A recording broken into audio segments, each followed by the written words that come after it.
All right, Prince Harry broken his silence about his plan with his wife, Meghan, to leave the royal family.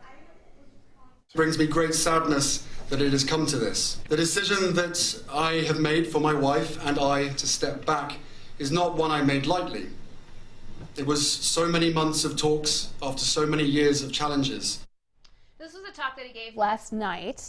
This comes after Buckingham Palace announced an agreement with the couple over the weekend. At this point, Harry and Meghan will no longer use the Royal Highness title, and they will split their time between Canada and Britain. This to me felt sad in a way, the way that he was speaking. He says there really was no other option. He wants people to know that he says that he's not walking away, but they just want what they say is a more peaceful life. Well, and he also talked about, he kind of took a step back from what the Queen said earlier over the weekend, and they kind of wanted to leave at least one foot in the water and still kind of take on some of those royal duties. They will no longer have that. Now, I've been a big fan of Meghan Markle since she was on the show Suits. I started watching it when I lived in Norfolk, Virginia, which was like 3 cities ago. And when she went off social media, I was like, what is happening? Why is she not on social media? And I think that that just goes to show you, she wasn't on social media because she wasn't allowed to be. The Queen said, no, you're not. So it just goes to show you all the rules that they have to follow when they are royal. But the thing is, though, is, you know, you're going to hear arguments both sides, and the story's fascinating to me anyway. So I've been, you know, following it. But, you know, when you kind of step into that role, that's what the role is. I mean, that's what the role is. You know, I mean, he's been a little different in the way of, I think, not want to say rebel, but he has been different from what his brother is in a way. And I think maybe he's taken the steps of you know, Princess Diana, or maybe in some sort of what happened to his mom. More of her stance.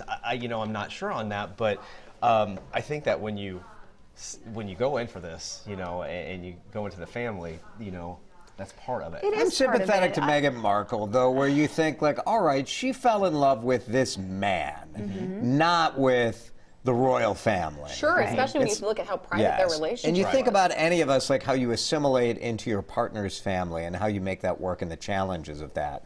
Well, she didn't have a choice to, like, try to fit in. She had to go in. These are the rules. This is what you can do. And maybe she gave it a try and is like, well, also, man, I can't do it. You have to think of what happened to her. They were publishing private letters that were written, the restrictions on them, the stuff that they were not allowed to do that had to go through the royal family. I get it. And what I appreciated about what he said last night is he kept using the word I.